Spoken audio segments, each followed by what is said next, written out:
Olá pessoal, professor Hélio dando prosseguimento ao nosso estudo de aerodinâmica, teoria de voo para o exame da banca de PP da ANAC. Nós vamos nessa aula ainda continuar um pouquinho com conceitos de física, tá? Para logo a gente falar de avião, aí, né? No item 4, geometria do avião, forças aerodinâmicas, no 5, dispositivos hipersustentadores, e fechar esse bloco. Mas ainda tem alguma coisinha ainda para ver de conceitos de física, continuando com a gravidade, né? Que é uma grandeza e uma entidade que vai atuar na nossa aeronave, resultando na força-peso, que é uma daquelas 4 forças que atuam na aeronave em voo. A gravidade é uma força que surge entre duas massas quaisquer. Tá? Qualquer duas massas que estiverem próximas vão exercer uma sobre a outra essa força que é diretamente proporcional à massa e inversamente proporcional ao quadrado da distância. Por isso que eu falei próximo, porque quando as distâncias são muito grandes, essa força se torna insignificante. Quanto maior a força, inversamente proporcional ao quadrado da distância, quer dizer que quando a distância dobra, a força cai a 1/4. Se a distância triplica, a força cai a 1/9. Tá? E diretamente proporcional à massa, quer dizer, se a massa dobra, a força dobra. Tá? Essa força aqui, nos objetos próximos à superfície da Terra, é exercida tanto pela Terra sobre o corpo, quanto pelo corpo sobre a Terra. No entanto, como a massa da Terra é muito maior do que a massa do corpo, aparentemente só a Terra é que atrai os corpos para o seu centro, né? E essa força é a que a gente chama de força-peso. Tá?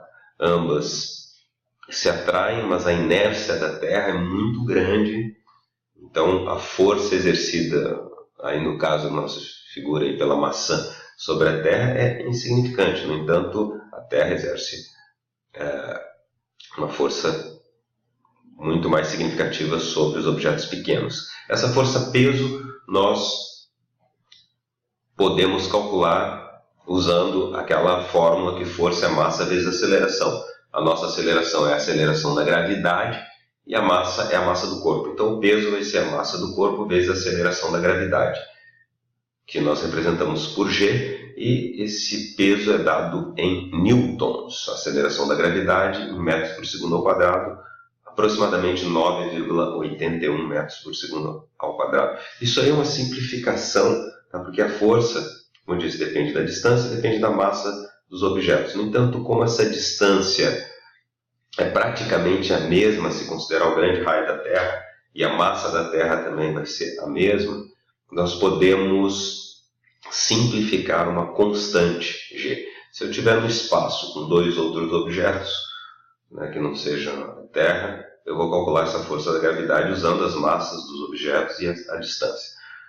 Chamamos de CG, o centro de gravidade, que é o ponto no qual essa força atua. Na verdade, ela atua sobre toda a massa do corpo, sobre cada partícula de massa do corpo, mas existe um ponto que se comporta como se a força atuasse só ali. Então, quando a Terra atrai uma maçã, por exemplo, ela está atraindo cada partezinha da maçã, mas é como se ela estivesse puxando uma cordinha num ponto chamado CG, centro de gravidade. Nossa aeronave também tem um centro de gravidade. E a diferença entre peso e massa? O peso é uma força, tá? E a massa é uma grandeza escalar, não vetorial. A massa é uma quantidade de matéria que um corpo tem. Então, uma massa de 40 quilos tem um peso de 40 kg força aqui na Terra. Essa mesma massa de 40 quilos, se levada para a Lua, vai ter um peso, a Lua vai atrair menos, porque a Lua é menor, massa menor, raio menor, mas a massa é menor, vai atrair com o equivalente a 6 kg força. A força exercida na Lua sobre essa massa de 40 quilos é equivalente à força exercida na Terra em uma massa de 6 kg força. O Sol, que tem uma massa muito maior, sobre essa massa de 40 kg, exerceria uma força de 1 tonelada força. Temos grandezas aí que nós vamos usar na atmosfera, que é a densidade, que é a razão entre massa por volume, pode ser em quilogramas por metro cúbico ou quilogramas por litro, e o peso específico, que é o peso por metro cúbico. Lá mais à frente, quando nós estudarmos peso e balanceamento, nós vamos ver que mesmo em aviação, mais um daqueles erros que a gente acaba cometendo, todo mundo fala errado e aceitando como certo, né? Mas nós vamos ver que nós estudamos peso e balanceamento e às vezes acabamos medindo o peso com unidade de massa, né? Nós falamos, qual o peso básico de decolagem, nós damos uma unidade de massa. Mas as contas dão certo no final, desde que todos estejam de acordo. Então, só para ressaltar a diferença aí entre peso e massa, se eu tiver um cubo de chumbo de 1 quilo, vai ser um cubo assim que cabe na mão. Já um cubo de isopor para fechar 1 quilo teria que ser um pouco maior, né? Ambos têm a mesma massa, ambos têm o mesmo peso, mas por suas densidades serem diferentes, o volume do isopor é muito maior. Eu preciso muito mais volume para comportar aquela mesma quantidade de massa. Momento é uma entidade aí que a gente usa para um movimento de rotação. Então, se eu estou rodando um parafuso, por exemplo, uma chave de boca, eu tenho uma medida que está relacionada com a força que eu aplico no cabo da chave e a distância entre o local onde eu aplico a força e o centro de rotação. Isso aí é chamado de torque, né? Ou momento linear, que é a força vezes essa distância que é o braço.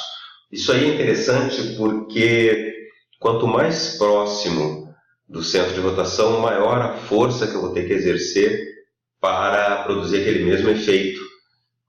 Então isso aí nós vamos usar ali no rotor de um helicóptero, nas pás da hélice de uma aeronave. Tem aeronaves que tem um instrumento que indica qual o torque exercido pelo motor na hélice, né? Então é interessante saber essa unidade aí de torque. Um momento angular, isso é um momento linear, né? Um momento angular já relaciona massa com velocidade e o braço.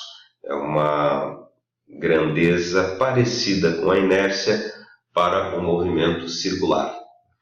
Também interessante se conhecer aí no voo de helicóptero, por exemplo, que é o que garante a nossa autorrotação, que é pegar panes em helicópteros.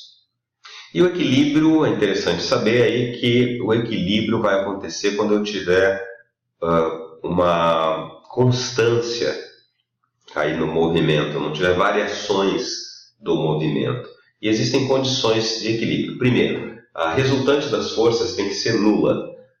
Isso não quer dizer que não tenham força. Pode ter várias forças aplicadas em um corpo, mas se a resultante dessas forças for nula, ele estará em equilíbrio. O exemplo é do avião voando em voo retilíneo uniforme. Eu tenho uma força-peso atuando, uma força de sustentação que está na mesma direção e sentido contrário, de forma que a resultante se torna nula.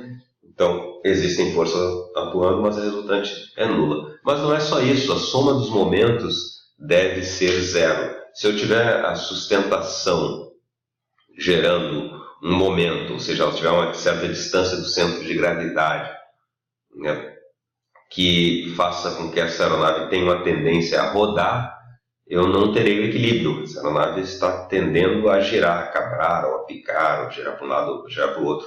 Quando nós usamos os comandos de voo da aeronave, nós estamos quebrando o equilíbrio justamente para provocar o movimento que nós desejamos provocar.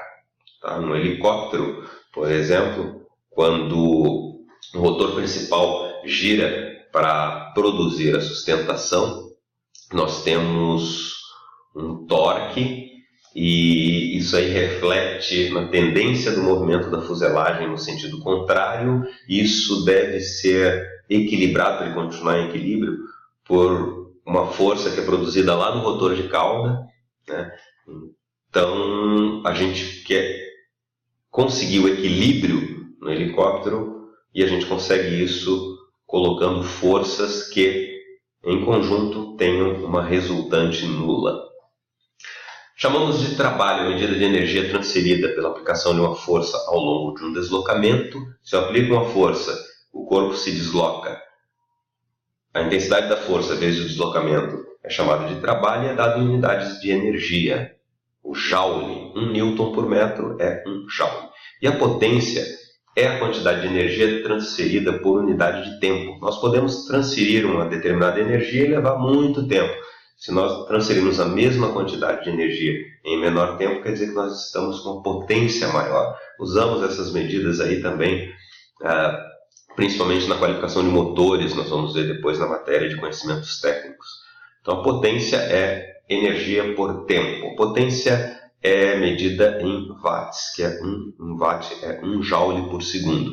Ou uma unidade mais antiga e tradicional, que é o HP, horsepower, que é equivalente a 745,7 watts.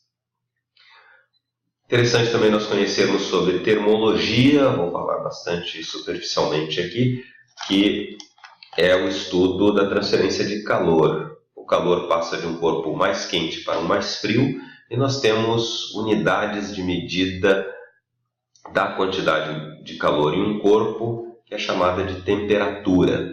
A temperatura é a grandeza física relacionada ao movimento das partículas desse corpo. E o calor, né, pode ser transferido por convecção, correntes verticais de um fluido quente. No nosso caso aqui vai acontecer mais frequentemente o movimento do ar na vertical, por condução de molécula a molécula por um corpo que seja um bom condutor de calor, ou por irradiação, que é quando o calor é transferido sem a necessidade de um elemento material.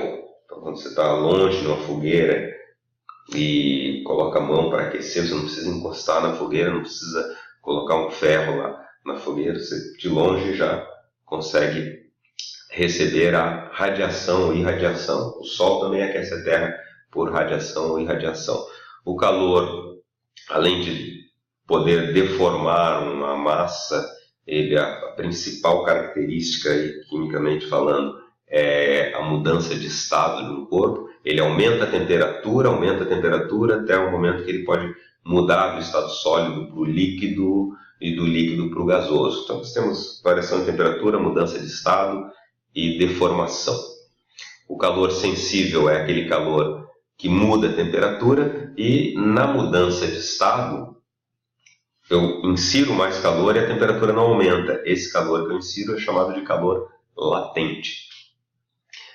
Aqui temos umas fórmulas, né, só para conhecimento de quantidade de calor, nunca vi cair isso em questão da ANAC, mas a quantidade de calor transferida para um corpo é a sua massa vezes uma constante vezes a diferença de temperatura. Existem escalas de temperatura, cada escala possui uma referência de zero no tamanho do seu grau. As mais conhecidas que nós usamos na aviação, Fahrenheit, Celsius e Kelvin. É muito interessante conhecer esta fórmula de conversão da temperatura Celsius para Fahrenheit e vice-versa.